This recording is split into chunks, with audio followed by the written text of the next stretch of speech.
El falso joven maestro me vinculó a un sistema de los deseos, pero sin importar lo que yo pidiera, él siempre recibía el doble. Soñaba con usar el sistema para recostarse y disfrutar del éxito, subir a la cima de la vida sin mover un dedo y mantenerme siempre por debajo de él para que mis padres biológicos me abandonaran por completo. Pero jamás imaginó que yo no seguiría las reglas del juego. Deseo poder dormir 8 horas todos los días. Esa misma noche, el falso joven maestro cayó en un coma de 16 horas. Justo después de eso, hice mi segundo deseo. ¿Quién iba a pensar que, al día siguiente, él estaría arrodillado frente a mí, llorando y suplicando que no hiciera más deseos? Sostuve el último deseo no dicho en la mano y sonreí. Ni él ni el sistema imaginaron jamás que las reglas de este juego estaban escritas por mí. Texto principal. Después de ser reconocida por la familia adinerada, me vinculé a un sistema de los deseos. El sistema dijo que mientras completara las tareas, cualquier deseo se volvería realidad, pero soñé que cada vez que mi deseo se cumpliera, mi suerte sería robada por el falso joven maestro al doble, hasta que me ahogara y muriera llena de resentimiento. Cuando desperté, la trama del reconocimiento llegó justo a tiempo. Esta vez, miré la tarea inicial, intimidar al estudiante pobre, y me reí. Cuando me incorporé bruscamente de la cama, el sudor de mi espalda ya había empapado la estera veraniega azul y blanca, lavada tantas veces que estaba quebradiza, dejando una mancha oscura. Incluso la camiseta pegada a mi espalda se sentía como un trapo mojado. Mi corazón latía salvajemente en mi pecho, cada pum pum pum golpeando mis costillas hasta doler, mis sienes pulsando al mismo ritmo. Afuera, el cielo apenas comenzaba a aclarar. El amanecer gris azulado se filtraba entre los viejos barrotes de seguridad y caía sobre la cama del tercero frente a mí. Estaba extendido como una estrella de mar, con un hilo de baba brillante en la comisura de la boca, murmurando: no agarres mi muslo de pollo, el último es mío. Sus ronquidos zumbaban como un pequeño motor, resonando con fuerza en el silencioso dormitorio. Miré la pintura amarillenta del techo, pero lo único que podía ver era la escena final y asfixiante del sueño. Estaba acostada en la cama dura de segunda mano en un pequeño alquiler, el armazón crujiendo bajo mí. Montones de ropa sin lavar se apilaban en la esquina. El aire estaba cargado del olor a fideos instantáneos baratos. En mi mano, mi viejo móvil iluminaba la pantalla, mostrando la última publicación de Makoto, el falso joven maestro. En WeChat, llevaba un traje hecho a medida, sosteniendo a Lucía, vestida con un traje de novia estilo sirena, en sus brazos. Lucía apoyaba la cabeza en su hombro, sonriendo dulcemente. Detrás de ellos estaban mis padres. Mi madre llevaba un hipao deslumbrante y cubierto de joyas, sosteniendo la mano de Lucía mientras sonreía hasta cerrar los ojos. Mi padre daba una palmada en el hombro de Makoto, lleno de satisfacción. El texto decía: felicidades por la boda de mi hijo. Les deseo felicidad eterna. Ese mi hijo me perforó los ojos como una aguja. Mi pecho se apretó como si una bola de algodón empapada bloqueara mis pulmones, cada respiración raspando con un sabor metálico. Al final, la oscuridad devoró mi visión, junto con el resentimiento sofocante de por qué él puede robar mi vida y aún vivir tan bien, hundiéndome en un negro sin fin. Joder, maldije en voz baja y me limpié la cara, la palma cubierta de sudor frío. El sueño se sintió demasiado real, tan real que incluso ahora, al cerrar los ojos, aún podía ver el asco en la mirada de mi madre cuando me observaba, como si mirara basura, tan real que cada vez que Makoto se inclinaba y me llamaba hermano, la sonrisa falsa y fugaz en la comisura de sus labios reaparecía, tan real que la mirada esquiva de Lucía al verme, como si fuera una calamidad andante, me atravesaba las costillas. Me llamo Jorge Wang y crecí en el hogar de Bienestar Sunshine, en las afueras de la ciudad. La directora, a quien llamábamos mamá directora, contaba que cuando me dejaron allí, apenas tenía unos meses, envuelto en un pedazo de tela rota, con un candado de plata colgado del cuello, en el que estaba grabado el carácter Wang. Ayer por la tarde, 2 hombres vestidos con trajes negros, zapatos tan lustrados que podían reflejar la luz, vinieron a buscarme. Dijeron que yo era el verdadero joven maestro del grupo Ito, perdido hacía 18 años. En ese momento, yo estaba sirviendo comida en el comedor, con media ración de verduras y patatas a medio comer en la mano, y pensé que eran estafadores, hasta que sacaron el informe de prueba de parentesco, con un 99,99% de coincidencia genética, y además, el candado de plata que había llevado durante 18 años. Dijeron que la palabra Ito grabada en la parte trasera era el emblema familiar de los Ito. La escena del sueño era exactamente igual. Incluso el detalle de que Makoto estudiaba una carrera conjunta chino-extranjera, con una matrícula 10 veces más cara que la mía. Yo entré con 623 puntos, mordiéndome los dientes para lograrlo. Mi matrícula dependía de la beca gestionada por el Hogar de Bienestar y del dinero que yo ahorraba trabajando los fines de semana. ¿Y Makoto? Según la gente del consejo estudiantil, él había pagado 3 millones en donación para entrar. Sus notas estaban más de 120 puntos por debajo de la línea de admisión. En clase siempre se sentaba en la última fila, durmiendo o jugando con el móvil. Al recordarlo, un escalofrío me recorrió el cuerpo, y se me erizó la piel. En el sueño, yo moría con una injusticia atragantada, en aquel minúsculo cuarto alquilado de pocos metros, sin siquiera un funeral digno. ¿Y la realidad? ¿Sería igual que en el sueño? ¿Aquella familia que yo deseaba con todas mis fuerzas, al final también sería una ilusión? Mi móvil vibró de repente. La pantalla se encendió mostrando un número desconocido. Respiré hondo, los dedos apretando el borde del teléfono hasta ponerse blancos. Deslicé para contestar. Y al otro lado llegó una voz suave pero distante, como vidrio envuelto en caramelo. Jorge, ¿tienes tiempo esta mañana? La familia enviará un coche a recogerte. Reunámonos para hablar de lo que viene después. Idéntico a la frase del sueño, me quedé mirando la pantalla del móvil, y de pronto me vinieron a la mente dos frases medio recordadas: actuar hace que nada quede sin hacerse, y la verdadera contienda está en no contender. Contender es, precisamente, no contender.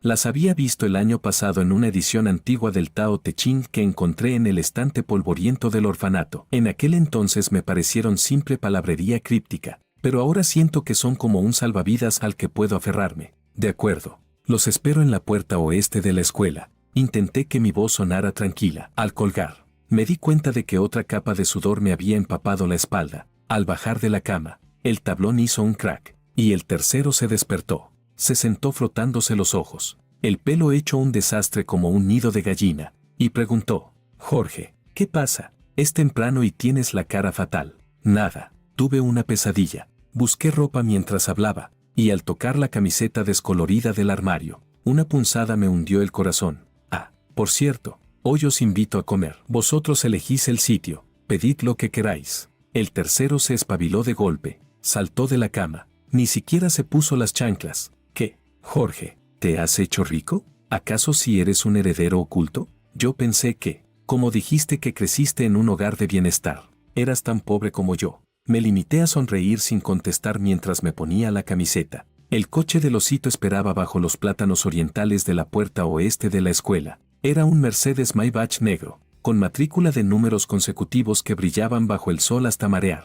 El conductor vestía un uniforme negro con gemelos dorados en las mangas. Al verme acercar, abrió la puerta trasera con toda cortesía e hizo un gesto de por favor. Inclinado, pero en sus ojos, ese matiz de evaluación me pinchó como una aguja. Me incliné para subir al coche, y el asiento de cuero era tan suave que me hizo sentir incómodo por todo el cuerpo. Ni siquiera sabía dónde colocar las manos. En el interior flotaba un leve aroma a sándalo, completamente distinto al olor a desinfectante del dormitorio del Hogar de Bienestar. Cuando el coche subió al viaducto, miré los rascacielos que retrocedían rápidamente por la ventana. No sentía ni una pizca de emoción por volver a mi linaje.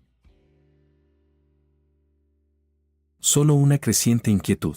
En el sueño, la primera vez que fui a la Villa del Osito, estaba tan nervioso que las manos me temblaban. Al entrar, tropecé sin querer con un jarrón en la entrada, y Makoto sin querer derramó jugo encima de mí. Mi madre, aunque entonces ni me atrevía a llamarla madre, frunció el ceño mientras limpiaba las gotas de su vestido con una servilleta. Su tono, lleno de desdén: «¡Qué torpe eres! No tienes ninguna educación. Pareces alguien que nunca ha visto el mundo». Esta vez aprendí la lección. Planché mi ropa con antelación, lo hice ayer en la lavandería de la escuela por 5 yuanes, y compré un paquete de pañuelos en la tienda de conveniencia para guardarlo en el bolsillo. Incluso me corté las uñas para dejarlas impecables. La Villa del Osito era aún más imponente que en el sueño. En la entrada, la fuente lanzaba chorros de agua de 3 metros de altura, cuyas gotas se estrellaban en el suelo de mármol, levantando una fina llovizna. En el jardín crecían grandes extensiones de rosas rojas, todavía cubiertas de rocío.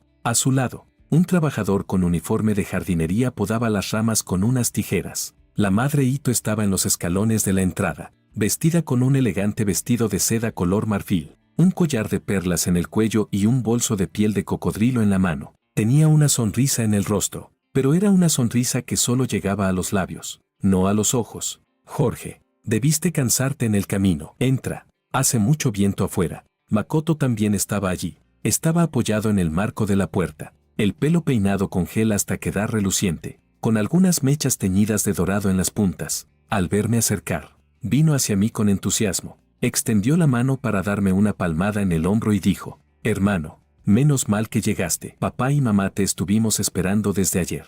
Hasta le pedí a la cocina que preparara tus platos favoritos. Bueno, no sabía que te gustaba, así que dije que hicieran algo al azar. Cuando su mano estaba a punto de tocar mi hombro, me moví ligeramente hacia un lado con naturalidad, esquivándolo, y murmuré un gracias. La mano de Makoto quedó suspendida en el aire. En sus ojos pasó un destello de sorpresa, tal vez porque no esperaba que no reaccionara como en el sueño, no encantado ni halagado, sino con cierta distancia. Al entrar al salón, me puse aún más tenso. La lámpara de cristal era gigantesca, de 2 metros, y su luz se reflejaba en los muebles de madera roja, deslumbrante. En la pared colgaba un paisaje firmado por un artista famoso cuyo nombre no reconocía. Una empleada me ofreció una taza de té caliente. La tomé con ambas manos, las yemas de los dedos rozando la cerámica tibia, y murmuré un gracias. Luego me senté en el sofá más apartado, el más lejos del asiento principal, con la espalda perfectamente recta. Aparentaba estar nervioso, pero en realidad estaba observándolos con el rabillo del ojo, tal como esperaba. Apenas conversamos un poco cuando la madre Ito dejó la taza sobre la mesa. Inclinó ligeramente el cuerpo hacia adelante y habló con un tono aparentemente negociador, pero con una fuerza que no admitía rechazo. Jorge, acabas de regresar, y hay muchas cosas en casa a las que debes adaptarte. Mira, Makoto ha estado con nosotros 18 años. Tenemos un vínculo muy profundo. De repente aparece un hermano mayor, y es normal que él se sienta un poco incómodo. Así que mira, de momento no cambies tu nombre, y tampoco digas afuera que eres hijo de la familia Ito. No queremos que la gente hable ni que Makoto quede en una posición difícil. ¿De acuerdo? Exactamente las mismas palabras que en el sueño. Levanté la cabeza, mostrando una expresión de duda. Mis dedos apretaron el borde de la taza, y tras unos segundos de pausa, respondí en voz baja: está bien, haré lo que usted diga. Tía, no la llamé mamá. No podía. En el sueño, cuando la llamé mamá por primera vez, ella se quedó aturdida un momento. Respondió con un murmullo ambiguo, pero su mirada se desvió hacia Makoto, y en ese instante, algo dentro de mí se congeló. El padre Ito estaba sentado en la silla de respaldo alto frente a mí, sosteniendo una tetera de arcilla púrpura. No había dicho ni una palabra hasta entonces, cuando abrió la boca lentamente, con una voz cargada de autoridad. En la villa hay suficientes habitaciones, pero acabas de regresar y quizás no estés acostumbrado a vivir con nosotros. Primero te asignaremos una habitación de invitados. Cuando te adaptes, ya veremos. Su mirada pasó sobre mí como si evaluara un producto, sin un rastro de la calidez que un padre debería tener hacia su hijo. Gracias, tío. Seguía sintiendo, con la expresión de obediente y sensato bien puesta, aunque por dentro sentía como si me clavaran un punzón de hielo. Makoto fingió intervenir. Papá, mamá, mi hermano acaba de volver. ¿Cómo vamos a dejarlo en una habitación de invitados? Mi cuarto es grande. Si hace falta, puedo dárselo a él. Yo me quedo en la de invitados. Pero mientras hablaba, lanzaba miradas a mi madre, esperando que lo detuviera. Me apresuré a negar con la mano, poniendo una pizca de sobresalto agradecido a propósito. No, no hace falta. La habitación de invitados está bien. Para mí da igual donde viva. No quiero causarle molestias al compañero Makoto. El brillo de triunfo en los ojos de Makoto era casi imposible de ocultar. Bebió un sorbo de té y la comisura de sus labios se curvó en una sonrisa casi imperceptible, cegaramente creyendo que yo era igual que en el sueño, fácil de manipular, y que con un poco de dulce me tendría comiendo de su mano. Cuando terminaron de enumerar todas sus peticiones, levanté lentamente la cabeza y saqué del bolsillo una hoja doblada con extremo cuidado. La había hecho anoche en el dormitorio, calculando hasta pasada la medianoche. Bajo la luz amarillenta de la lámpara,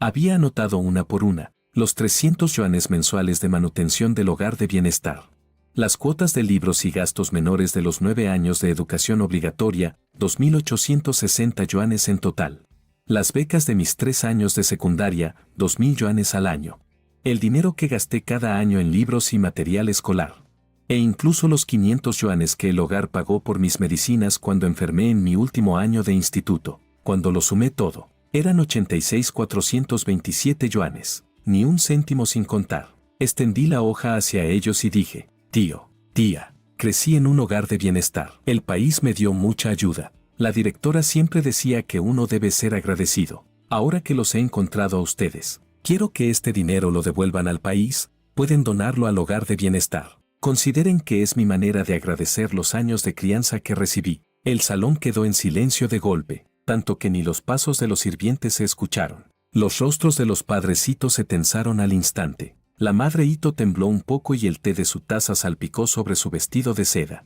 dejando una pequeña mancha oscura. Makoto dejó de fingir también. Frunció el ceño y me miró como si fuera una criatura extraña, como si hubiese pedido una barbaridad incomprensible. La madre Ito tomó el papel con dedos ligeramente temblorosos. Lo revisó durante un buen rato antes de forzar una sonrisa rígida. Jorge, hijo, ¿por qué eres tan distante? Esta cantidad la tenemos. No hace falta complicarse tanto. Su voz sonaba un poco forzada. Tal vez no esperaba que yo planteara algo así, desbaratando su plan. El padre Ito tosió para romper la tensión. Sacó una tarjeta bancaria negra del bolsillo interno de su traje. La colocó sobre la mesa de té y la empujó hacia mí. Aquí dentro hay 5 millones. Considera que es la compensación de tus padres. Ese dinero se donará al hogar de bienestar.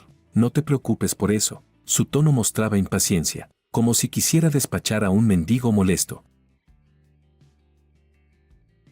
5 millones. El doble que en el sueño. En el sueño solo me dieron 2,5 millones, llamándolo gastos de vida temporales. En mi interior solté una carcajada fría, pero en mi rostro mantuve la expresión de sorpresa agradecida. Tomé la tarjeta con ambas manos, los dedos sujetando el borde de la tarjeta mientras decía, gracias, tío, tía, pero es demasiado dinero, no puedo aceptarlo. Tómalo. El padre Ito me interrumpió, con un tono que no admitía réplica. Considéralo lo que te debemos. Guardé la tarjeta bancaria en el bolsillo, sin decir nada más y sin llamarles papá o mamá. Tras sentarme un rato más, miré la hora en el móvil y me levanté para despedirme. Tío, tía, compañero Makoto, tengo clase esta tarde, así que volveré a la escuela. La madre Ito se quedó sorprendida, quizá porque no esperaba que no quisiera quedarme en el sueño. Yo pregunté con sumo cuidado si podía quedarme, y ella puso como excusa que la habitación de invitados aún no estaba lista, obligándome a regresar al dormitorio de la escuela. Se apresuró a decir, ¿no te quedas un poco más? Quédate a cenar. La cocina preparó muchos platos. No, tengo asuntos en la escuela. Gracias, tía. Dicho eso, me di la vuelta y me fui sin mirar atrás. Temía que, si lo hacía, vería esa expresión de alivio en sus rostros, y temía que no pudiera contenerme y les preguntara, ¿de verdad me ven como a su hijo?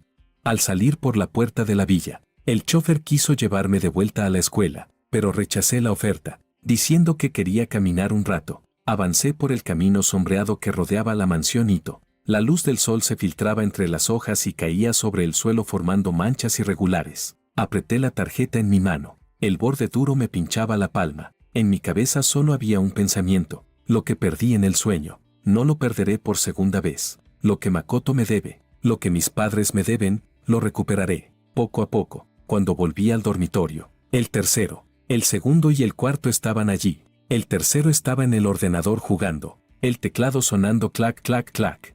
El segundo veía una serie con auriculares, riéndose de vez en cuando con un jeje.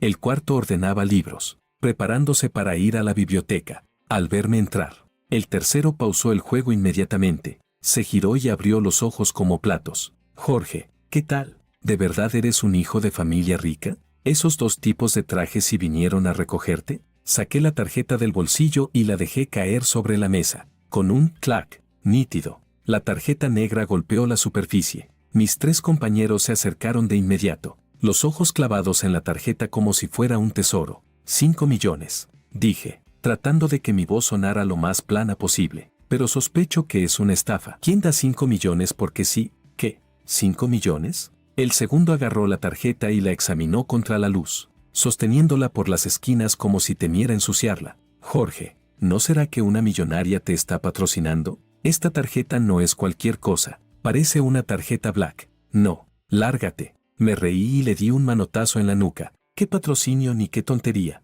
Ya os dije antes, hay gente que dice que soy su hijo perdido hace muchos años. Esta es la compensación que me dieron. Les conté todo lo del reconocimiento. Claro, sin mencionar el sueño. Solo les dije que esa familia era un poco rara, que no me dejaban cambiarme el nombre, ni reconocer el parentesco públicamente, y que de repente me daban 5 millones. Todo eso me parecía sospechoso. El tercero me dio un golpe en el hombro, tan fuerte que casi me tambaleé, y exclamó: Jorge, ¿qué más da si es una estafa? Saca el dinero y nos lo gastamos. 5 millones. Nos alcanza para vivir a todo lujo hasta graduarnos y aún sobra para comprar un coche. Eso, añadió el cuarto. Empujó sus gafas mientras sus ojos brillaban de emoción. Jorge, ¿y si nos invitas a una buena comilona? Como celebración anticipada de que encontraste a tu familia. Y celebración porque en nuestro dormitorio apareció un niño privilegiado. Al ver las miradas llenas de expectativa de los tres, algo dentro de mí se calentó un poco. Durante mis años creciendo en el hogar de bienestar, casi no tuve amigos. Había muchos niños y cada uno se ocupaba de lo suyo. Después de entrar a la universidad, estos 3 compañeros de dormitorio fueron la primera vez que sentí que tenía hermanos de verdad. Ellos me dejaban la puerta abierta cuando volvía tarde del trabajo. Me llevaban al comedor cuando no tenía dinero para comer. Y me compraban medicinas cuando enfermaba. Vale, tomé el móvil y abrí la aplicación de reseñas. Elegid el sitio. Hoy comemos lo que queráis. Pedid sin miedo. Los 3 soltaron gritos de emoción. El tercero cerró el juego de inmediato y empezó a rebuscar en la aplicación. Al final eligieron un restaurante muy popular cerca de la escuela, la Parrilla del Viejo Lugar. Decían que el cordero asado y los riñones a la parrilla eran buenísimos. Pero era caro, y normalmente solo íbamos por cumpleaños. Los 4 fuimos en bicicletas compartidas. El local estaba lleno, con humo flotando en el aire y olor a brochetas y cerveza. El dueño nos vio entrar y saludó con entusiasmo. ¿Los chicos de siempre? ¿La misma mesa? Sí, tío. Hoy vamos a pedir de todo, gritó el tercero. Llevándonos a la mesa del rincón, nos pasó el menú, y él lo empujó de inmediato hacia mí. Jorge, tú pides. Hoy eres nuestro papá patrocinador. Sonriendo, tomé el menú y pedí cordero asado, riñones, alitas de pollo, un montón de verduras, y 2 cajas de cerveza fría. Mientras esperábamos la comida, el segundo de repente recordó algo y me preguntó: Jorge, ¿esa familia te trata bien? ¿Es como en la tele, con muchos sirvientes y mesas llenas de comida? Me quedé un segundo en silencio. Recordé la lámpara fría del salón del osito y la sonrisa distante de la madre Ito. Negué con la cabeza. Normal, nada especial. El tercero notó que no quería hablar más del tema y enseguida cambió el tema. Nada de cosas tristes. Venga, primero un trago. Cogió una botella de cerveza y nos llenó los vasos a los 4. Justo cuando terminamos de servir la cerveza, llegaron las brochetas. La pierna de cordero humeaba, la piel dorada y crujiente, cubierta de comino y chile. El aroma nos golpeó de lleno. Los 4 empezamos a comer sin parar, charlando sobre juegos, clases, planes futuros y sueños. El ambiente se volvió cada vez más animado. A mitad de la cena, el tercero se levantó con el vaso en la mano. La cerveza tembló y soltó espuma. Jorge, voy a brindar por ti. No importa si eres o no un niño privilegiado. Solo por esta comida, desde hoy eres mi hermano. No, ¿qué hermano? Mi padre adoptivo.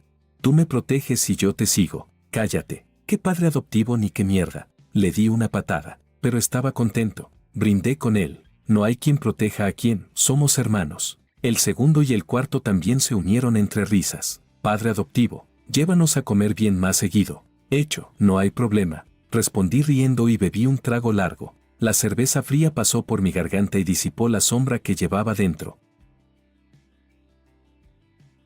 Cuando volvimos al dormitorio ya eran casi las 11. El pasillo estaba silencioso. Las luces con sensor se encendían a nuestro paso. Me lavé. Me acosté en la cama dura. Cerré los ojos, listo para dormir bien. De repente, una voz mecánica sonó en mi mente, sin emoción alguna, como una síntesis de computadora. DIN, condiciones detectadas. Sistema de los deseos vinculado con éxito. Abrí los ojos de golpe. Todos los vellos de mi cuerpo se erizaron y una capa de sudor frío me recorrió la espalda. ¿Un sistema? Igual que en el sueño. Pensé que era una alucinación y cerré los ojos con fuerza. Repitiéndome, cegaramente bebí demasiado. Estoy imaginando cosas. Pero la voz mecánica volvió a sonar. Aún más clara. DIN, el huésped no necesita alarmarse. Este sistema es el sistema de los deseos. Ofrece 3 oportunidades de deseo. El huésped debe completar las misiones asignadas para obtener el derecho a pedir un deseo. Si falla la misión, recibirá un castigo. Lárgate, grité en mi mente. No quiero ningún sistema. Desaparece ya. Dean. La vinculación del sistema es irreversible. Si el huésped se niega a completar una misión, recibirá un castigo. El castigo es aleatorio y puede afectar la salud, los estudios o las relaciones personales del huésped. La voz siguió sin emoción alguna. Primera misión publicada. Acosar a la estudiante pobre con mejor promedio. Ana. Tiempo límite, 24 horas. Por favor, complete la misión lo antes posible. Ana.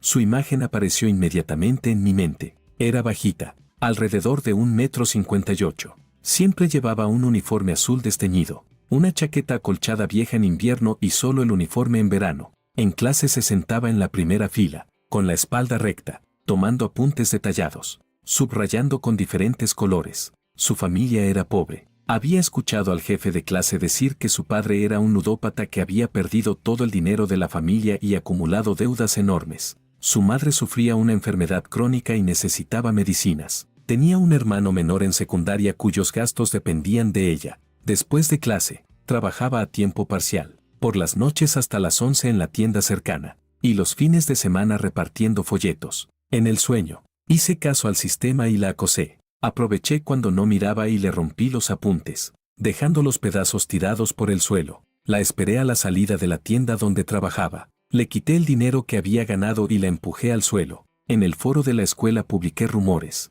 diciendo que salía con hombres mayores por dinero y que usaba métodos sucios para ganar becas. Al final, en el segundo año después de graduarnos, Ana se tiró desde la azotea del edificio docente. La noticia decía que aún debía más de 100,000 yuanes. Su madre había muerto por no poder costear el tratamiento, y su hermano dejó la escuela para trabajar. En aquel momento pensé que era culpa del sistema, que yo no tenía opción, pero ahora, ¿qué mierda? Fui yo. Yo mismo destruí su vida. Yo la empujé al borde del abismo. Me di una bofetada. PAH. El sonido resonó en el dormitorio silencioso. El tercero se despertó sobresaltado, girándose medio dormido. Jorge, ¿qué pasa? ¿Matas mosquitos o qué? Sonó como si te fueras a partir la cara. Nada. Bajé la voz, aunque la garganta me ardía y el corazón parecía darse la vuelta dentro del pecho. La tragedia del sueño no podía repetirse. Ana era tan trabajadora, tan buena, no merecía ese final. Pero el sistema había dicho que habría castigo si no cumplía la misión. ¿Y si el castigo afectaba a mis hermanos? ¿O a mis estudios? ¿Cómo podía afrontarlo? Miré las manchas de humedad del techo, con la mente hecha un desastre. De pronto, un pensamiento cruzó como un rayo. El sistema me pidió acosar a Ana, pero no especificó cómo. ¿La definición de acosar la decide el sistema, o la puedo decidir yo? Si yo acosaba a Ana de otro modo, uno que cumpliera con la misión, pero que en realidad la ayudara, ¿podría funcionar? La idea me hizo incorporarme de golpe, los ojos brillando. Sí, eso es. Así tiene que ser. A la tarde del día siguiente, llegué media hora antes y esperé debajo del edificio de enseñanza. Justo era la hora de salida. Los estudiantes salían del edificio en grupos pequeños, charlando y riéndose. Me apoyé en un platanero, con los ojos fijos en la puerta del edificio, esperando a que Ana saliera. Anoche estuve pensando toda la noche, ¿cómo podía intimidar a Ana y al mismo tiempo ayudarla? Lo que más le faltaba era dinero. Y lo que más necesitaba era librarse del acoso de su padre ludópata. Así que tenía que empezar por esos 2 puntos. Después de esperar unos 10 minutos, vi la figura de Ana. Llevaba una mochila desteñida por el uso y en la mano un bolsita de plástico transparente con 2 panes al vapor y un pequeño paquete de encurtidos, seguramente su cena. Caminaba deprisa, con la cabeza baja, como si temiera ser reconocida. Justo cuando me disponía a acercarme para hablar con ella, de repente un hombre de mediana edad salió corriendo de un callejón al lado. Llevaba una chaqueta vieja manchada de grasa, el pelo despeinado, la cara cubierta de barba descuidada, y de su cuerpo salía un fuerte olor a tabaco y alcohol. Agarró bruscamente del brazo a Ana y le habló con una voz áspera, como lija raspando. ¿Y el dinero? ¿Dónde está el dinero que te dije que me trajeras? ¿Es que no piensas dármelo? Era su padre, Logan. Ana tembló del susto. La bolsa de plástico se cayó al suelo y los 2 panes rodaron hasta un charco al borde del camino. empapándose de barro. Su rostro se puso pálido al instante y su voz se quebró con un sollozo. Papá, yo de verdad no tengo tanto dinero. Parte de lo que gané este mes en mi trabajo a medio tiempo lo usé para comprarle medicinas a mamá. Y lo que queda apenas alcanza para que mi hermano y yo podamos vivir. ¿Medicinas? La enfermedad de tu madre es un pozo sin fondo. No tiene cura. Logan levantó la mano para golpearla. La palma cortó el aire con fuerza mientras la amenazaba. Te lo advierto, hoy tienes que traerme 5,000 yuanes. Si no, iré a tu escuela a hacer un escándalo. Haré que todo el mundo sepa que tienes un padre ludópata y no podrás seguir estudiando. Ana cerró los ojos del miedo. El cuerpo le temblaba sin control. Yo ya no pude aguantar más. Corrí hacia adelante y empujé a Logan con fuerza. Él perdió el equilibrio, tambaleándose varios pasos. Casi cayéndose, levanté la mano y le di una bofetada, un pa, claro y fuerte. Logan se quedó aturdido, inmóvil, cubriéndose la cara mientras me miraba con furia. ¿Quién diablos eres tú? ¿Te atreves a pegarme? ¿Sabes quién soy yo? Lo miré fríamente, con la ira también en mi voz. ¿Y tú sabes quién soy yo? ¿Te atreverías a tocarla otra vez? Logan me miró. Luego miró a los estudiantes que se habían acercado. Algunos ya estaban grabando con sus móviles. Su expresión cambió.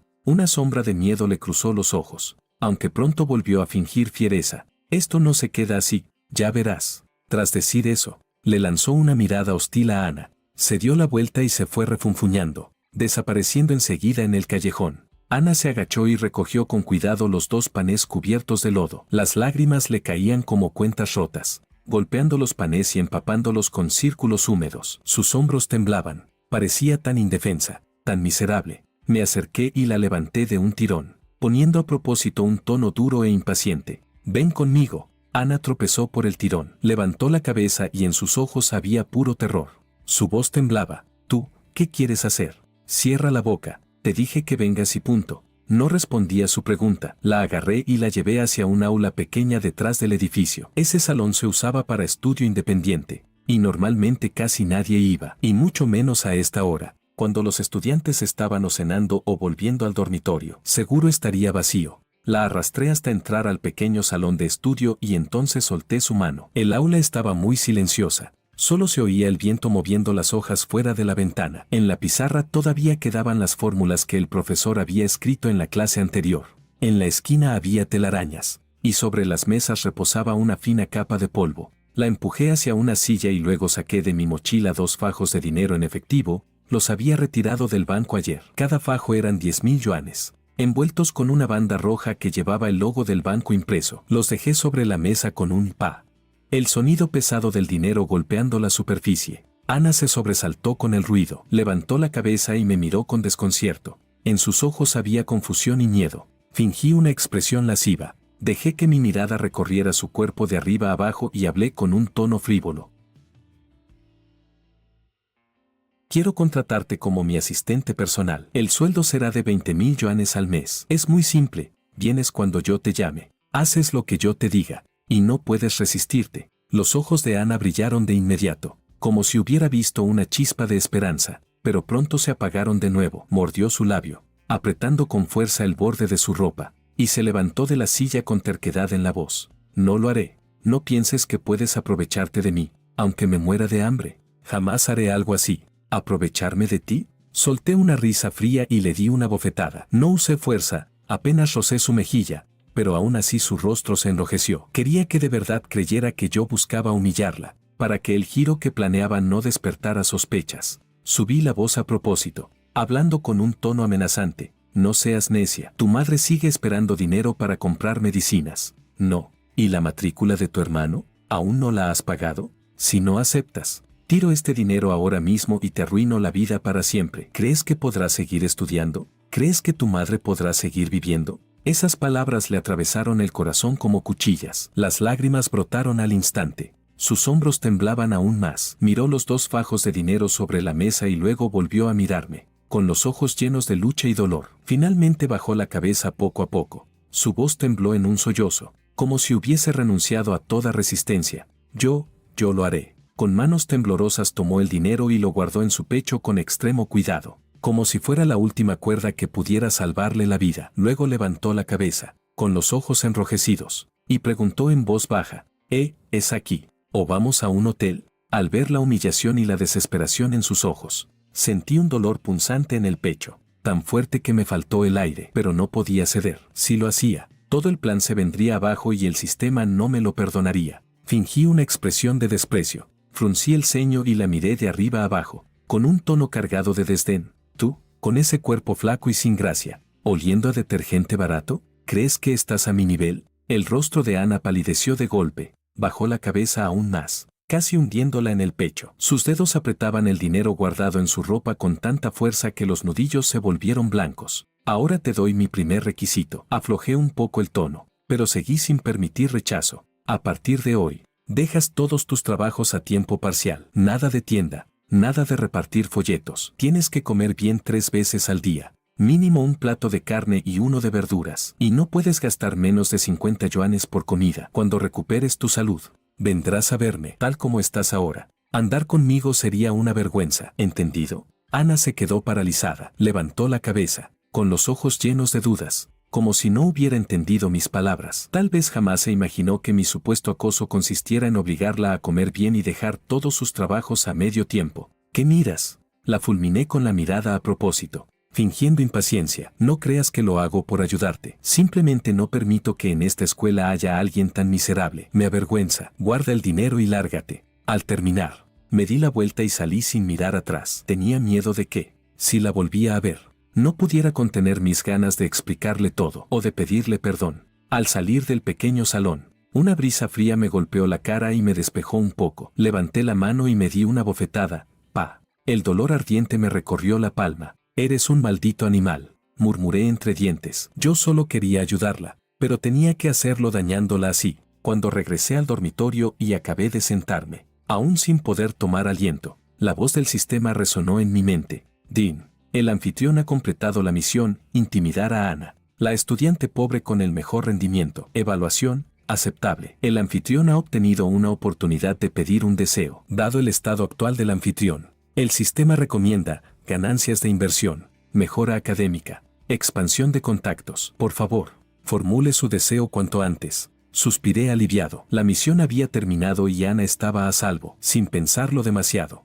le dije al sistema en mi mente: deseo dormir profundamente 8 horas perfectas todos los días. En mi sueño anterior, pedí un deseo relacionado con ganar dinero mediante inversiones, y Makoto ganó el doble. Mis padres me despreciaban aún más. Esta vez, no pensaba elegir algo tan utilitario. Quería algo que me sirviera a mí y que no beneficiara a Makoto. Dean, el anfitrión ha solicitado el deseo, dormir profundamente 8 horas perfectas cada día. Deseo concedido. El efecto comenzará esta noche. Por favor, espere con paciencia. La voz del sistema desapareció. Esa noche, me acosté en mi cama dura y me dormí enseguida. No hubo pesadillas, ni ruidos, ni siquiera escuché los ronquidos del tercero. Dormí profundamente, de forma deliciosa, como si estuviera acostado sobre una nube. A la mañana siguiente, cuando abrí los ojos, ya había amanecido. Mis compañeros ya se habían levantado. Me estiré, sintiendo mi cuerpo lleno de energía y la mente clara. Había sido el mejor sueño de mi vida.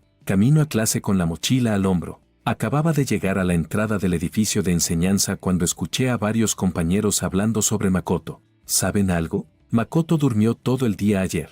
Dicen que la alarma sonó más de 10 veces y ni siquiera se despertó. Sus padres tuvieron que mandar al chofer al dormitorio para levantarlo. Casi llega tarde. Una chica lo dijo en voz baja, con una expresión llena de chisme. ¿En serio? Yo le mandé un mensaje anoche para ver si quería ir al cibercafé conmigo, y me contestó recién esta mañana, diciendo que se había quedado dormido y no lo vio. Un chico habló, confundido. Antes era súper energético. ¿Cómo es que ahora duerme tanto? Dicen que sus padres lo llevaron al hospital para hacerle un chequeo. Le hicieron una tomografía y análisis de sangre, y no salió nada raro. El doctor dijo que era extraño, que nunca había visto a alguien dormir tanto. Otra chica comentó, con los ojos llenos de curiosidad. Yo solté una risa fría por dentro. Tal como sospechaba, el sistema tenía un efecto doble. Yo pedí dormir 8 horas. Makoto dormiría 16. Ese era el truco del sistema, sin importar qué deseaba yo. Makoto siempre recibía una ventaja doble, pero esta vez, esa ventaja doble era un problema para él. Al terminar la clase, Makoto efectivamente vino a buscarme. Tenía muy mala cara. Las ojeras oscuras parecían como si alguien le hubiera dado un puñetazo. Sus ojos estaban llenos de venas rojas. y se veía completamente agotado. Incluso su cabello, que siempre llevaba peinado y brillante, estaba hecho un desastre. Hermano, ¿no me estarás escondiendo algo últimamente? Se plantó frente a mí, bloqueando mi camino. Su voz tenía un matiz de sospecha, y me observaba fijamente, como analizando cada una de mis reacciones. Fingí sorpresa y mostré confusión en mi rostro. No, ¿qué pasa, Makoto? Tú más bien no tienes buena cara. ¿No has descansado bien? ¿Demasiada presión académica últimamente? Makoto siguió observándome. La sospecha en sus ojos se hizo aún más evidente. Últimamente no puedo despertarme. Duermo 16 horas al día. No importa a qué hora me acueste. Al día siguiente no puedo levantarme. Mis padres me han llevado a muchos hospitales grandes, incluso a especialistas, y nadie encuentra la causa. Hermano, ¿tú crees que haya algún problema? ¿Que alguien me esté haciendo algo? Cuando dijo alguien me esté haciendo algo, me miró fijamente, como si se le hubiera ocurrido alguna idea inquietante. Ni idea. Me encogí de hombros con inocencia. Tal vez estás demasiado cansado por tus estudios. Normalmente no prestas atención en clase. Así que antes de los exámenes tienes que quedarte despierto toda la noche estudiando. Quizás te desvelaste demasiado y dañaste tu cuerpo. Deberías descansar más y dejar de jugar tantos videojuegos. Makoto parecía querer decir algo más, pero en ese momento sonó la campana. El profesor entró al aula con su libro. Makoto me lanzó una mirada de odio antes de darse la vuelta y regresar a su asiento, la última fila, junto a la ventana. Durante los días siguientes, la hipersomnia de Makoto empeoró. Se dormía en clase todo el tiempo, con la cabeza ladeada sobre la mesa y la baba empapando el libro. El libro era marketing, y la portada ya estaba arrugada por la humedad. Varias veces el profesor lo llamó para responder preguntas, pero Makoto se levantaba medio dormido, incapaz de decir una sola frase, provocando risas en toda la clase. Una vez incluso se quedó dormido en una reunión del consejo estudiantil. Justo cuando el presidente estaba hablando, sus ronquidos resonaron en la sala silenciosa, y el presidente, furioso, lo expulsó del consejo ese mismo día. Los padres de Ito estaban desesperados. Lo llevaron a muchos hospitales grandes, incluso a clínicas especializadas en Pekín y Shanghái. Le hicieron todo tipo de exámenes, pero los resultados indicaban que su cuerpo estaba perfectamente bien. Todos los indicadores eran normales, sin saber qué más hacer. Incluso recurrieron a un adivino para pedirle un talismán a Makoto. Se lo hicieron llevar encima y colocaron arreglos de Feng Shui en casa, pero nada funcionó. Makoto seguía durmiendo 16 horas al día, y cuando estaba despierto, no tenía fuerzas, como un títere sin cuerdas. Mientras tanto, yo dormía 8 horas todos los días y me sentía cada vez mejor. En clase, mi atención estaba completamente concentrada. Entendía al instante lo que explicaba el profesor e incluso podía ayudar a mis compañeros con sus dudas. Antes no era bueno en matemáticas y siempre quedaba atrás. Ahora podía seguir la clase sin esfuerzo y hacer ejercicios por mi cuenta. Mis compañeros de dormitorio decían que parecía otra persona,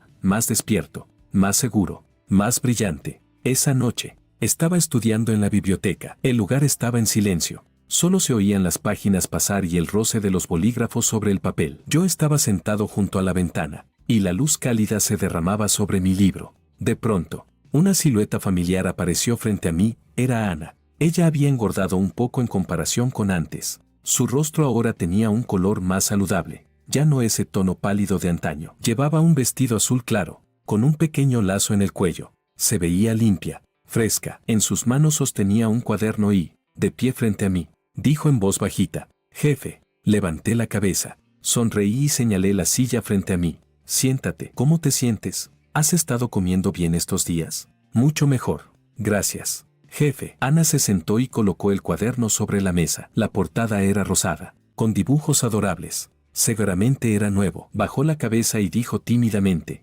«Este es el resumen de apuntes que hice estos días. Tiene los puntos clave y las dificultades que el profesor explicó. Si lo necesitas, puedo explicártelos». «No hace falta». Empujé el cuaderno de vuelta hacia ella con una sonrisa. «Tú concéntrate en estudiar. Estos apuntes son para ti. Ah, por cierto, ¿cómo están tu madre y tu hermano? ¿El dinero del tratamiento y la matrícula ya están cubiertos?» Ana se quedó un momento congelada, luego levantó la cabeza. Sus ojos estaban llenos de gratitud. Asintió y dijo: «Mi mamá ya salió del hospital. Está recuperándose en casa. El doctor dijo que mientras tome la medicina a tiempo, se pondrá mejor. Y ya pagamos la matrícula de mi hermano. Incluso obtuvo el primer lugar de su clase. Dijo que quiere aprender de mí». «Gracias». Jefe, si no fuera por usted, no sé qué habría hecho. No hay de qué. Sonreí, sintiendo una alegría cálida en el pecho. Estudia bien. Consigue un buen trabajo en el futuro y cuida de tu mamá y tu hermano. Esa será la mejor recompensa para mí. Ana me miró. Sus ojos ya no transmitían aquel miedo ni aquella desconfianza de antes, sino agradecimiento y una tímida vergüenza muy difícil de notar. Sus mejillas se sonrojaron ligeramente. Bajó la cabeza y dijo en voz baja: lo entiendo, jefe. Mientras hablábamos sobre un ejercicio de matemáticas, la voz del sistema resonó de pronto en mi mente. Dean, segunda misión activada, faltar a clase 20 veces. Límite de tiempo, 3 semanas. Por favor, complétela cuanto antes. El incumplimiento resultará en castigo. ¿Faltar a clase 20 veces? Me alegró oírlo. Menos mal que ya me había preparado. Al elegir las materias este semestre, además de los cursos obligatorios, seleccioné 3 cursos flojos: apreciación cinematográfica, cultura del té y etiqueta china y extranjera. En esas clases los profesores casi nunca pasaban lista, y aunque lo hacían, siempre había compañeros dispuestos a responder por otros. Era muy fácil faltar. Durante las siguientes 3 semanas, empecé a faltar de forma planificada. En apreciación cinematográfica, el profesor siempre ponía películas antiguas. La mayoría de los estudiantes estaban con el móvil o dormidos, así que me escapaba sin problemas. En cultura del té, cuando la profesora nos pedía catar té, yo fingía ir al baño y regresaba directo al dormitorio o a la biblioteca. En etiqueta china y extranjera, cuando el maestro empezaba a hablar de reglas de comportamiento, escuchaba la mitad y me marchaba. Cada vez que faltaba, pedía al tercero que respondiera por mí. Él siempre aceptaba encantado y me decía: Jorge, tú vete tranquilo, conmigo no hay problema. Mientras me escapaba de esas clases flojas, pasaba la mayor parte del tiempo en la biblioteca. A veces Ana me ayudaba a estudiar.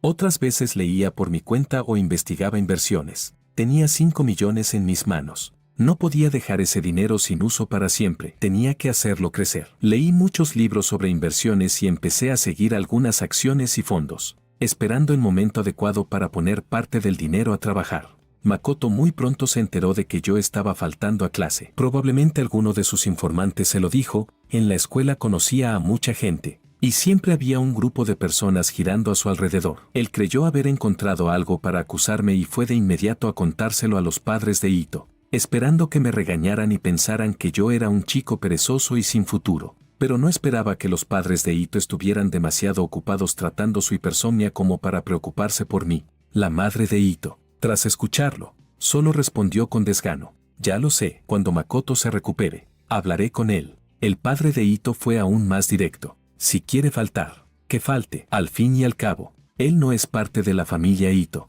y tampoco heredará la empresa. Lo trajimos de vuelta solo para quitarnos un peso de encima y evitar que la gente hable. Lo demás, que haga lo que quiera. Makoto quedó completamente ignorado. Volvió furioso, con una rabia que no podía desahogar, tragándosela toda por dentro. 3 semanas después, completé con éxito la misión de faltar a clase 20 veces. Esa noche, apenas regresé al dormitorio, la voz del sistema sonó en mi mente: Dean, el anfitrión ha completado la misión faltar a clase 20 veces. Evaluación: excelente. El anfitrión ha obtenido una segunda oportunidad de pedir un deseo. Recomendaciones del sistema de los deseos: aumento del talento comercial, optimización de la apariencia, mejora del atractivo hacia el sexo opuesto. Si el anfitrión no elige una opción recomendada, podría enfrentarse a riesgos desconocidos. Por favor, elija con cautela. ¿Riesgos desconocidos?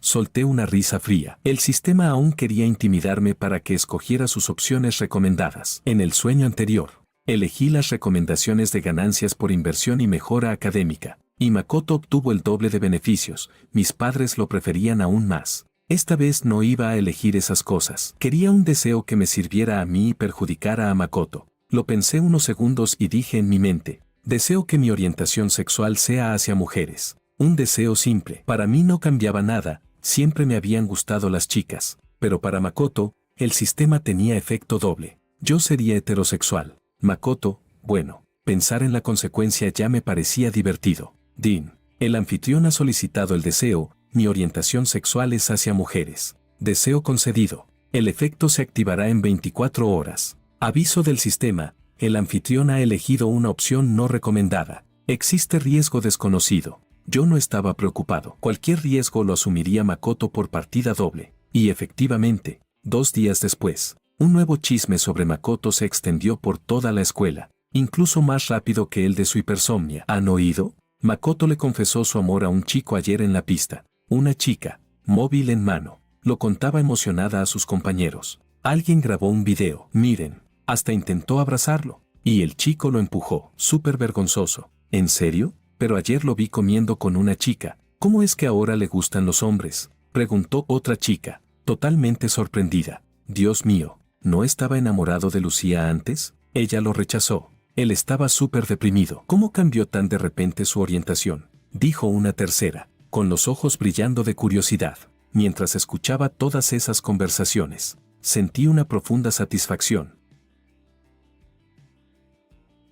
Makoto siempre se hacía el mujeriego de la escuela, persiguiendo a varias chicas y haciendo que todo el mundo se enterara, aunque ninguna le respondía. Ahora sí, su orientación sexual se volvió hacia los hombres. A ver cómo sigue haciéndose el Don Juan y cómo pretende seguir ligando con chicas. Esa noche, Makoto vino a buscarme. Me acorraló en un callejón junto al edificio del dormitorio. El callejón estaba oscuro. Solo había un poste de luz encendido, y su luz amarillenta caía sobre su rostro, haciéndolo parecer aún más desastroso. Tenía las cuencas de los ojos hundidas, el cabello completamente revuelto, y la ropa mal puesta. Incluso los botones de la camisa estaban abrochados de forma incorrecta. Parecía un loco. Fuiste tú, ¿verdad? Makoto se lanzó hacia mí y me cuestionó con furia. Me agarró del brazo, apretando con tanta fuerza que me dolió al instante. Su voz temblaba, mezclando miedo y rabia. Sé que tienes un sistema. Tú pediste un deseo para que yo me volviera así. Haz que el sistema me devuelva a la normalidad. Si no, voy a hacerte daño. Le aparté la mano con fuerza y solté una carcajada fría. ¿De qué estás hablando? ¿Qué sistema? No entiendo nada. Si tu orientación cambió, ¿qué tiene que ver conmigo? ¿Acaso si te gustan los chicos ahora, es culpa de otra persona? No te hagas el tonto. Makoto estaba cada vez más alterado. Me señaló con un dedo tembloroso. Primero duermo 16 horas. Ahora esto. Seguro que tú lo provocaste. Pide un deseo y devuélveme a lo de antes. O les diré a mis padres que te castiguen. Haré que te echen de la familia Ito. Adelante, dije con indiferencia, cruzándome de brazos. ¿De verdad crees que papá y mamá te van a creer? Ahora mismo lo único que les preocupa es tu hipersomnia y tu orientación sexual. A mí no me prestan atención. Y si les dices que tengo un sistema, lo único que pensarán es que estás loco, que estás desvariando porque tienes problemas psicológicos. Makoto me miró, aterrorizado, furioso y desesperado al mismo tiempo. Sabía que yo tenía razón. Sus padres ya no creían una sola palabra suya. Incluso pensaban que sus cambios se debían al estrés o a un trastorno mental. De repente, Pam cayó de rodillas frente a mí. Sus rodillas golpearon con fuerza el suelo, produciendo un sonido seco. Sus pantalones se mancharon con el polvo, viéndose sucios y arrugados. Él se aferró a la pernera de mi pantalón, con la voz rota, llorosa, como un niño desamparado. Hermano, me equivoqué. No debí competir contigo por el cariño de nuestros padres. No debí incriminarte. No debí hacerte daño. Perdóname solo esta vez. Por favor, cámbiame de nuevo, te lo ruego. Yo haré lo que tú digas. Nunca más me opondré a ti. Por favor. Lo observé arrodillado en el suelo y no sentí ni una pizca de compasión. Recordaba perfectamente lo que él me hizo en el sueño. Me arrebató mi identidad. Me arrebató a mis padres. Me arrebató a la chica que me gustaba. Y al final me llevó a la muerte. Ahora apenas sufría un poco de castigo y ya quería que lo perdonara. ¿Tan fácil quería salir de esto? Demasiado tarde. Le di una patada y cayó al suelo, retorciéndose de dolor. Lo miré con frialdad. Todo lo que hiciste antes, ya debiste imaginar que habría consecuencias. Esto es el castigo que mereces. Dicho eso, me giré y entré al edificio del dormitorio, ignorando sus llantos y maldiciones. La luz con sensor del pasillo se encendió, iluminándome, y sentí el cuerpo más ligero, como si me hubiera quitado un enorme peso de encima. Apenas entré al dormitorio, antes siquiera de sentarme, la voz del sistema volvió a resonar en mi cabeza. Dean, tercera misión activada, romper relaciones con sus padres. Límite de tiempo, 1 mes. Si la misión no se completa, el anfitrión sufrirá un castigo grave, posiblemente poniendo en riesgo su vida. ¿Romper la relación con mis padres? Solté una risa fría en mi corazón. Esa misión sin duda era obra de Makoto. Sabía que mi relación con los padres de Ito ya era mala y quería que perdiera por completo ese apoyo. Quería convertirme en alguien sin hogar, sin familia, sin respaldo. Creía que así me haría rendirme, obedecerlo como él quería. Pero justamente, eso era lo que yo ya me estaba planteando. Vivir con los padres de Ito siempre me hacía sentir incómodo. En sus ojos solo existía Makoto. Para ellos yo no era su hijo, sino un extraño, incluso una carga. En vez de seguir soportando esa humillación, prefería cortar todo de una vez, para evitar problemas futuros. Durante las vacaciones de verano regresé a la mansión de los Ito. La atmósfera dentro de la casa era opresiva, muy distinta a la de la última vez que estuve allí. Los padres de Ito casi no me hablaban. En la mesa solo comían en silencio. De vez en cuando decían unas pocas palabras a Makoto, preguntándole cómo se sentía. Makoto, por su parte, me miraba siempre con unos ojos llenos de rencor, como una serpiente venenosa lista para morderme en cualquier momento. Como era de esperarse, él no se quedó de brazos cruzados. Todos los días se dedicaba a hablar mal de mí frente a los padres de Ito, exagerando cosas, inventando historias donde yo era desagradecido o codicioso. Una vez, llevó una captura de pantalla falsa a la madre de Ito y dijo: «Mamá, mira lo que dijo mi hermano. Está hablando mal de nuestra familia afuera. Dice que tú y papá me prefieren a mí, que no lo quieren a él. Hasta dijo que quiere quedarse con la herencia y dársela a esa gente del orfanato donde vivía». Me acerqué a mirar. Esa captura era obviamente falsa, aunque el avatar era el mío. El nombre no coincidía y el tono tampoco era el mío. A simple vista se veía que estaba hecha con alguna aplicación de edición. Pero la madre de Ito lo creyó sin dudar. Tomó el teléfono con las manos temblorosas por la rabia y me gritó: «Jorge, jamás pensé que fueras así. Te dimos 5 millones y aún así no estás conforme. ¿Todavía quieres pelear la herencia con Makoto? ¿Todavía vas por ahí hablando mal de nosotros? Qué codicioso, qué desagradecido». Makoto, fingiendo preocupación, añadió: «Mamá, no te enfades. Quizás mi hermano fue engañado por alguien. No lo hizo con mala intención. No vale la pena enojarse por esto». Mientras lo decía, su mirada estaba llena de una satisfacción mal disimulada.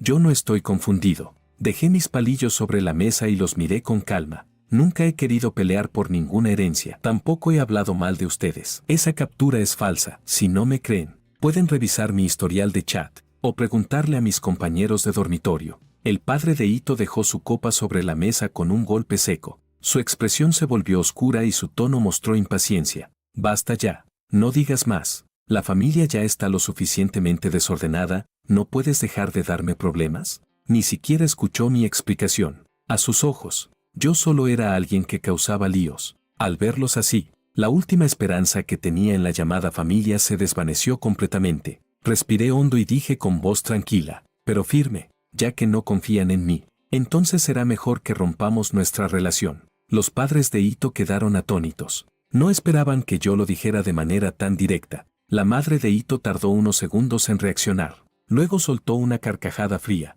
«¿Romper relaciones? ¿De verdad crees que nos importa perder a un hijo como tú? Pues rompamos». Entonces, el padre de Ito también se levantó, señalándome con el dedo, con la voz llena de furia. «¿Qué dijiste? Repítelo si te atreves». «Dije que rompamos nuestra relación». Lo miré directamente, pronunciando cada palabra con claridad y firmeza. «Desde hoy, ya no soy su hijo, y ustedes ya no son mis padres. A partir de ahora, no tendremos nada que ver. Yo no me meteré en sus asuntos, y ustedes no tienen que meterse en los míos». «Bien, muy bien». El padre de Ito temblaba de rabia, señalándome, incapaz de hablar durante varios segundos. Al final solo pudo escupir con odio. «Rompamos entonces. Consideraré que nunca te he tenido como hijo, y más te vale no volver a pisar esta casa». No dije nada más. Me di vuelta y regresé a la habitación de invitados. La habitación casi no tenía cosas, solo una cama, un armario y una mesa. Abrí el armario y guardé en la maleta las pocas prendas que tenía.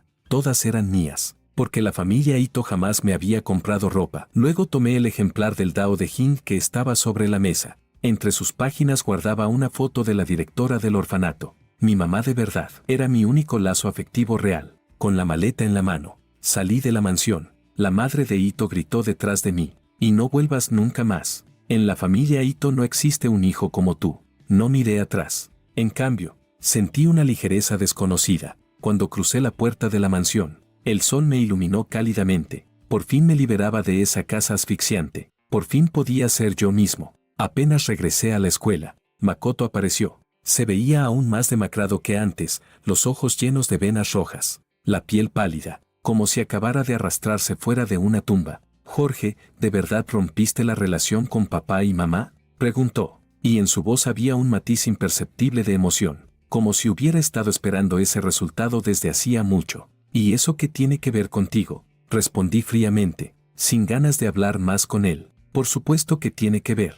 Makoto sonrió, pero su sonrisa era torcida y perturbadora. «Ahora ya no tienes el apoyo de mis padres, sin el respaldo de la familia Ito. ¿Cómo piensas competir conmigo? Te lo advierto, será mejor que no pidas más deseos. Si lo haces, iré a buscar a Ana y le diré tu verdadero propósito al intimidarla. Le diré que eres un hipócrita. Creía que usando a Ana podría amenazarme. Demasiado ingenuo. Entre Ana y yo, solo nosotros dos sabemos lo que pasó. Aunque Makoto fuera a buscarla, ella jamás le creería». Lo miré y de pronto me reí, relajado. «¿De verdad crees que me asusta? Yo conozco a Ana mejor que tú. Aunque vayas, ella no creerá nada de lo que digas». Di un paso hacia él y bajé la voz, con un tono que era casi un susurro peligroso. «Por cierto, déjame preguntarte una cosa. Dime, si yo pidiera un deseo para que mi presión arterial estuviera entre 90 y 139 milímetros de mercurio de sistólica, y entre 60 y 89 milímetros de mercurio de diastólica, ¿qué crees que te pasaría a ti?». El color desapareció instantáneamente del rostro de Makoto. Retrocedió varios pasos, casi cayéndose. Me señaló con el dedo, temblando, con la voz llena de terror. Tú no hagas locuras. Si te atreves a pedir algo así, yo me iré contigo al infierno. ¿Tú harás qué?». Avancé lentamente, sin apartar mis ojos de él. «¿De verdad crees que tienes derecho a negociar conmigo? Tú ya no puedes controlar ni tu propio cuerpo, ¿y aún quieres competir conmigo? No pierdas tu tiempo». Makoto me miró con los ojos llenos de miedo. De repente se dio la vuelta y salió corriendo, más rápido que un conejo, y pronto desapareció de mi vista. Miré su silueta alejándose y solté una risa fría en mi interior. Ahora ya estaba aterrado por el sistema. Con solo amenazarlo un poco, él se asustaba. Esto era solo el comienzo. Haré que pague por todo lo que me hizo, tanto en mis sueños como en la realidad.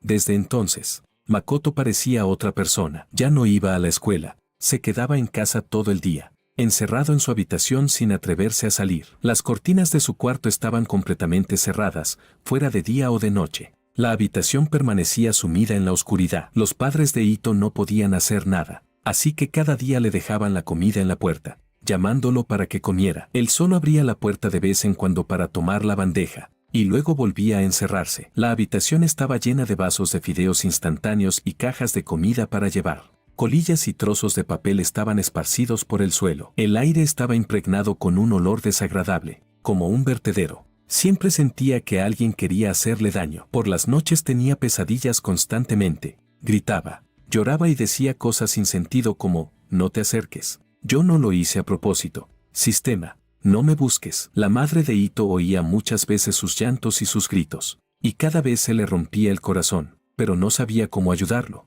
Los padres de Ito llamaron a un psicólogo para que fuera a la casa. El psicólogo habló con Makoto varias veces, pero cada sesión duraba poco. Makoto se alteraba y terminaba echándolo. El psicólogo les dijo a los padres de Ito que Makoto sufría ansiedad severa, fobia extrema y delirios, y que necesitaba ser hospitalizado. Pero Makoto se negaba rotundamente a ir al hospital, diciendo que allí había gente del sistema que quería hacerle daño. Yo no había pedido ningún deseo porque quería que Makoto viviera atrapado en el miedo. Su salud empeoraría cada vez más. Quería que fuera devorado poco a poco por el terror, que experimentara la misma desesperación que yo sentí en mis sueños. Pasó aproximadamente un mes. Estaba leyendo en la biblioteca cuando mi teléfono vibró de repente. Era un número desconocido. Dudé un momento, pero contesté. Del otro lado escuché la voz de la madre de Ito, temblorosa por el llanto. «Jorge, vuelve a ver a Makoto, por favor. Él ya no puede más». Me quedé quieto unos segundos. No esperaba que Makoto estuviera tan mal tan rápido, pero no sentí tristeza. Al contrario, me pareció que era un final merecido. «Ya rompí la relación con ustedes. Su situación no tiene nada que ver conmigo», dije con calma, sin la menor emoción en el tono. «Jorge, te lo ruego, vuelve a verlo. no deja de llamar tu nombre, dice que se equivocó, que quiere que lo perdones. El llanto de la madre de Ito se volvió más fuerte, lleno de desesperación. Sé que antes te tratamos mal, que fuimos injustos, que fuimos unos insensatos. Solo vuelve a verlo, te lo suplico. Guardé silencio unos segundos y finalmente rechacé. No, tengo cosas que hacer. Cuelgo. Después colgué. Puse el teléfono en silencio y continué leyendo. Esa misma tarde, escuché la noticia de la muerte de Makoto. El tercero me lo dijo. Lo había visto en internet. El joven heredero del grupo Ito, Makoto, había fallecido en su casa. La causa de la muerte, paro cardíaco. Luego escuché por otras personas que, aquella mañana, la madre de Ito había ido a llamar a Makoto para que se levantara. Estuvo tocando la puerta durante mucho tiempo, pero nadie respondía. Sintió que algo no iba bien, así que abrió la puerta con la llave de repuesto, y encontró a Makoto tirado en el suelo, con el rostro pálido, sin respiración alguna. A su lado había muchas pastillas esparcidas y una hoja de papel en la que había escrito tonterías como, sistema, no me busques y Jorge, me equivoqué. Cuando llegó el médico para revisarlo, dijo que Makoto había muerto por un paro cardíaco provocado por un miedo y una ansiedad extremos. Su cuerpo había sido destruido poco a poco por el terror prolongado.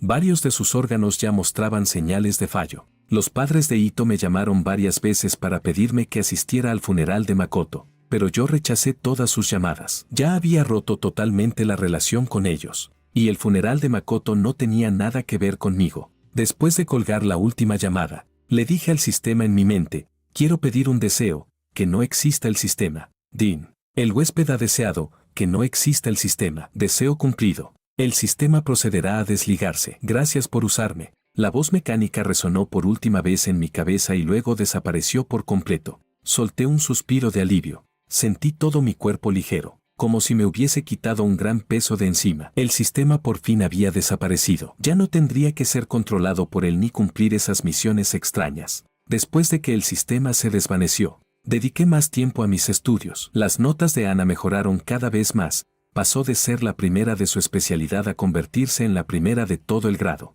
y recibió una beca nacional. Su salud también mejoró notablemente, su rostro recuperó el color y ya no estaba tan pálida como antes. Toda ella irradiaba vitalidad. La enfermedad de su madre también mejoró mucho. Tras un periodo de tratamiento, ya podía levantarse de la cama y caminar, e incluso hacer algunas tareas domésticas sencillas. Su hermano menor también se esforzó mucho. Ingresó en la escuela secundaria más prestigiosa de la ciudad y siempre quedaba entre los primeros de su clase. Llamaba a Ana a menudo para decirle que quería aprender de ella, estudiar en una buena universidad y cuidar bien de su madre y de su hermana en el futuro. Una tarde, Ana me pidió vernos junto al lago de la universidad. A la orilla del lago había muchos sauces. Cuando soplaba el viento, las ramas se movían suavemente como cabellos de una joven. En la superficie del agua brillaban destellos de luz, y de vez en cuando algún pez saltaba y dejaba ondas circulares. Ana llevaba un vestido blanco, con el pelo suelto sobre los hombros y una margarita pequeña en la mano. Estaba de pie junto al lago, y se veía especialmente hermosa. La luz del sol caía sobre ella, como si la envolviera un borde dorado. Jorge me vio llegar y mostró una sonrisa suave. Se acercó a mí y dijo en voz baja,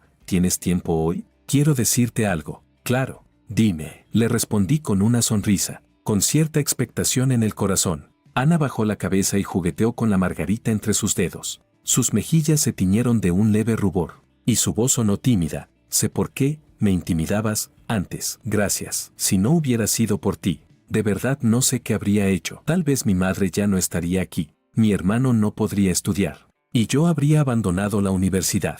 Me quedé sorprendido. ¿Cómo lo supiste? Creí que lo había hecho todo de forma muy discreta, que nadie lo notaría. Lo oí por tu compañero de cuarto. Ana levantó la cabeza, y en sus ojos había un profundo agradecimiento. Él vio cómo echaste a mi padre aquel día, y también cómo me obligaste a dejar los trabajos a medio tiempo y a comer bien. Él y tus otros compañeros me dijeron que conocen tu carácter, que tú no querías hacerme daño, que solo querías ayudarme. Sonreí, sintiéndome realmente feliz. No esperaba que mis compañeros me defendieran así. Ana me miró con una mezcla de timidez y expectativa en los ojos. Su voz era suave, pero clara. Jorge, me gustas. ¿Quieres ser mi novio? Sé que todavía no soy lo suficientemente buena, pero me esforzaré. Estudiaré bien. Encontraré un buen trabajo en el futuro, y quiero luchar contigo, avanzar contigo. La miré y sentí que el corazón se me llenaba de dulzura, como si hubiera bebido miel. Asentí con emoción. Sí quiero, Ana. Yo también te quiero. Ana se lanzó a mis brazos y rompió a llorar. Le acaricié la espalda suavemente, sintiendo el calor de su cuerpo, y una felicidad inmensa me envolvió. Todos los años de esfuerzo, dolor y cansancio desaparecieron en ese instante. Después, usé esos 5 millones para hacer algunas inversiones. Compré algunos fondos estables e invertí en una empresa tecnológica que recién empezaba. No esperaba que aquella empresa creciera tan rápido. En menos de un año ya generaba ganancias y mi inversión se multiplicó varias veces. Ana y yo conseguimos entrar juntos al posgrado de nuestra universidad. Durante la maestría íbamos a clase juntos, estudiábamos en la biblioteca juntos, comíamos juntos en el comedor. Los días eran llenos y felices. Después de graduarnos, abrí una empresa de inversiones. Al principio era pequeña, solo unas pocas personas, pero con la experiencia y los contactos que había acumulado, pronto empezamos a tener buenos resultados. La empresa creció cada vez más. Más tarde, renové nuevamente el orfanato. Ana entró en un hospital de alto nivel y se convirtió en médica. Trabajaba con mucha dedicación y tenía una enorme paciencia con los pacientes. Pronto ganó el reconocimiento de los directivos y de los enfermos. Cuando nos casamos, invitamos a mis 3 compañeros de dormitorio y a la directora del orfanato. La boda fue sencilla, pero muy cálida. La directora tomó mi mano, sonriendo feliz. Jorge, por fin encontraste tu felicidad. Me alegro mucho por ti. Los otros 3 hicieron el mayor alboroto en la boda y dijeron que serían los padrinos del futuro bebé. La vida después del matrimonio fue muy feliz. Compramos un apartamento no muy grande pero acogedor, con un pequeño balcón donde Ana plantó muchas flores. Cada vez que florecían, todo el balcón se llenaba de aroma. Los fines de semana visitábamos a la directora del orfanato. Charlábamos con ella y la ayudábamos en algunas tareas. También íbamos a casa de Ana, a ver cómo estaban su madre y su hermano. En cuanto a los padres de Ito, desde la muerte de Makoto su vida se vino abajo. El grupo Ito, sin nadie que lo administrara y con los errores de inversión del pasado, pronto entró en crisis y finalmente quebró. Pasaron de vivir en una lujosa mansión a un pequeño apartamento de alquiler, con una vida muy apretada. El padre de Ito, golpeado por la quiebra de la empresa, sufrió una apoplejía y quedó postrado en cama, necesitando cuidados constantes. La madre de Ito debía ir cada día al mercado a comprar verduras y además cuidar al padre. Su cabello se volvió blanco muy rápido y parecía mucho más envejecida. A veces la veía en el mercado. Llevaba una camiseta y unos pantalones baratos, con una bolsita de tela en la mano, regateando con los vendedores. Ya no tenía ninguna de la elegancia de antes. Cuando me veía,